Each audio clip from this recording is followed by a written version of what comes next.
Bonjour, eh bien dans cette vidéo aujourd'hui je vais te partager le résultat finalement de cette année et les expériences que je peux en retirer. Donc comme le dit le titre, je vais te parler de mes innombrables erreurs que j'ai pu réaliser en tant que débutant dans un potager, puisque c'est vraiment la première année réellement que je fais un potager grandeur réelle.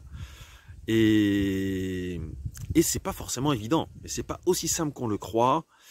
J'ai lu depuis des années beaucoup de livres, j'ai regardé beaucoup de vidéos de Damien Descartes en même temps qui m'a, comme beaucoup de monde je crois, motivé à me lancer. Mais ce n'est pas si simple que ça. Et on va donc ainsi avec cette vidéo réfléchir à ce qui est bien, ce qui est beaucoup moins bien et les erreurs que j'ai pu réaliser. Allons-y ensemble. Nous avons donc une vue du potager tel qu'il se présente actuellement. Et à mon sens, une déjà des premières grosses erreurs que j'ai pu faire, eh bien tu peux le voir, il n'y a pas de serre. Il y a de la prairie, il y a quelques semblants de culture, mais il n'y a pas de serre. Et la serre, eh bien, elle est prévue en principe à cet endroit-là, où j'ai dégagé de l'herbe, tu vois, et où je prévois de creuser pour faire une serre Walipini. Donc ça, c'est plutôt une bonne idée, la serre Walipini. Mais par contre, en attendant, ben, je n'ai absolument rien pour me permettre de pouvoir avoir des plants qui soient un peu protégés du froid du début de saison et du froid de fin de saison. Donc ça clairement c'est une erreur et je pense vraiment que c'est à améliorer. Donc ça signifie que cette année, eh bien, je ne pense pas que j'aurai le temps cet hiver de creuser complètement la serre et de la mettre en place. Mais je vais quand même malgré tout essayer de trouver un système D pour me créer de petits endroits de forçage, déjà ne serait-ce que pour les semis, et permettre d'avoir ainsi un début de saison un peu plus rapide. Parce que sinon, eh bien, clairement, la saison commence beaucoup plus tard et c'est un peu plus compliqué, je pense, pour avoir de bons résultats. Donc la première chose à faire, tu vois, je pense vraiment, eh bien, c'est de penser à mettre une serre. Donc cette serre, on a plusieurs solutions.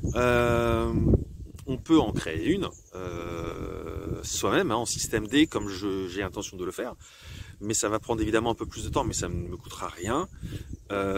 Ou sinon tu peux en acheter une. Il y en a plein qui sont vendues, qui sont très intéressantes. On peut en chercher d'occasion aussi sur le Bon Coin ou autre site, pourquoi pas. Il y a différentes solutions, mais je pense vraiment, et je t'invite à cette réflexion, pour commencer un jardin ou continuer à avoir un jardin qui soit encore plus performant, la serre est vraiment un élément, je pense, qui est indispensable. Donc ça, c'est vraiment une des premières très grosses erreurs que j'ai faites depuis cette première année d'essai de culture de potager, c'est de n'avoir pas mis de serre auparavant. À l'image, tu peux voir mes réserves d'eau. Alors ça ne fait pas grand-chose.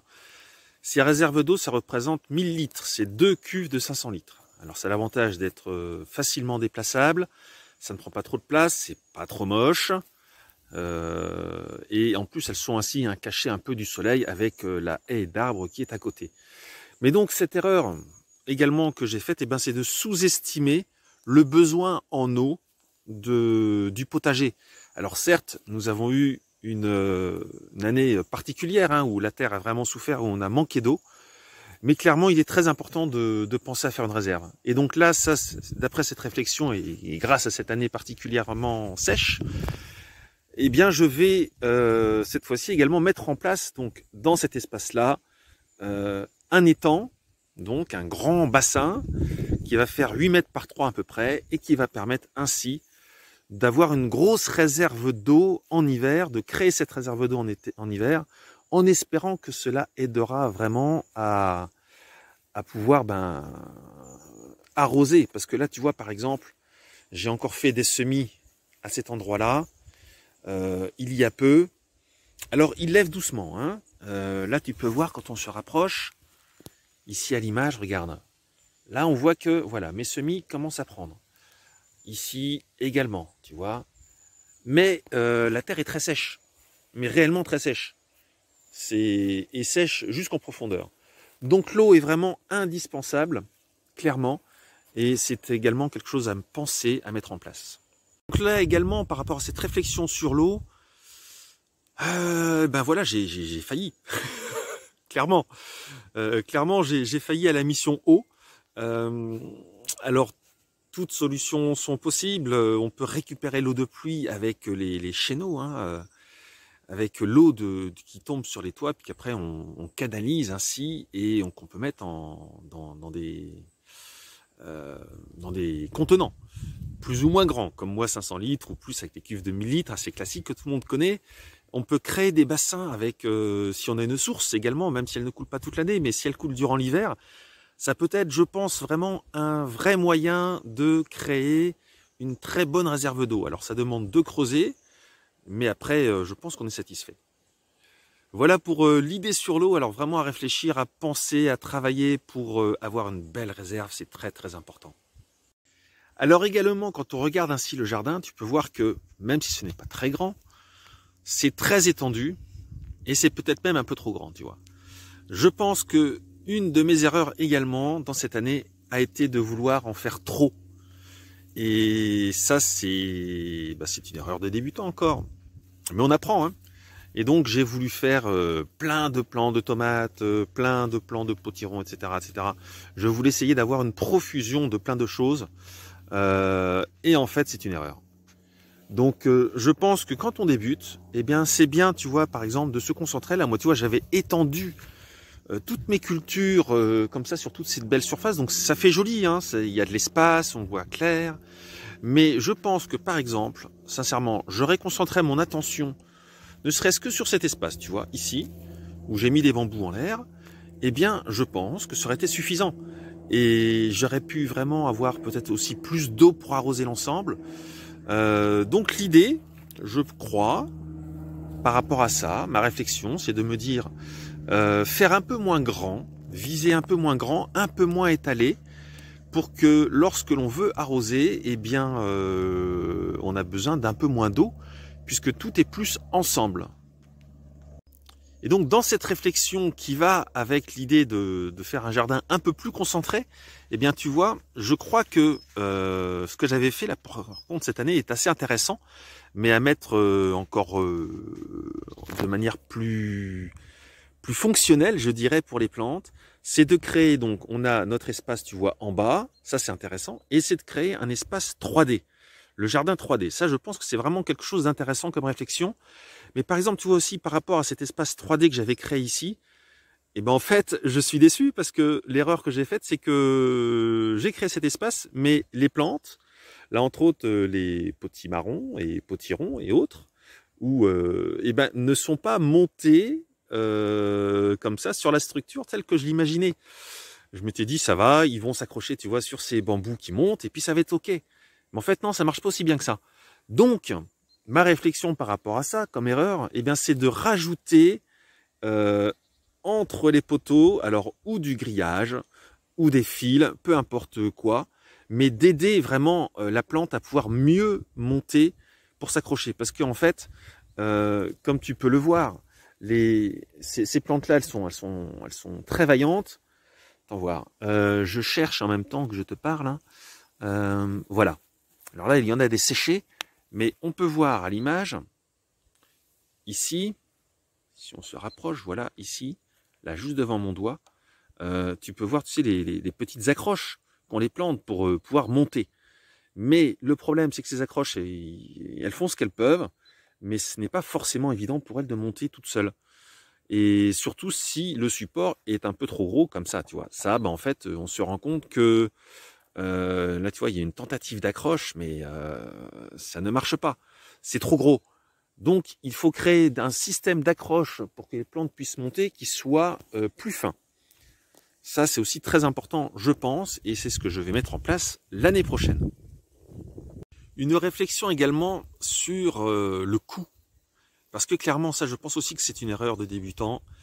J'ai totalement sous-estimé le coût d'un potager. J'ai réussi, heureusement, parce que j'ai beaucoup d'amis et on fait des échanges. Et donc, j'ai eu beaucoup d'amis qui m'ont donné des graines, ce qui m'a permis de faire des semis.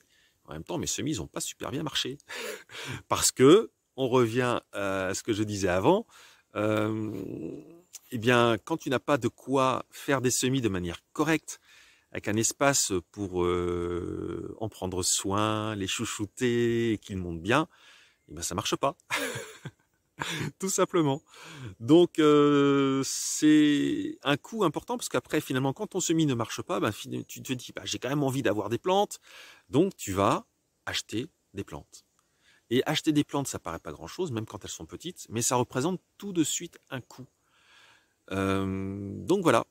Et si ce n'est pas le coût des plantes, c'est avant cela le coût de la serre peut-être à créer, qui demande un minimum également d'argent, même si tu l'as fait toi-même, hein, mais il faut trouver des éléments de structure, il faut peut-être une bâche, etc. Donc c'est pas forcément évident. Et au-delà du plaisir, parce qu'évidemment on a du plaisir à vouloir faire notre potager, mais quand on fait notre potager, on se dit en même temps j'ai envie d'en manger, j'ai envie d'avoir des choses que je vais manger qui viennent du potager. Et sauf que lorsque tu as investi de l'argent, beaucoup de temps, même si on se rend compte que le résultat est assez minable, désolé pour le mot, mais c'est un peu ça, tu te dis que le résultat il n'est pas extraordinaire dans ton potager, et puis qu'il a souffert et qu'il n'y a pas grand-chose. Et bien c'est un peu décevant. Donc, commençons petit, dépensons moins et apprenons.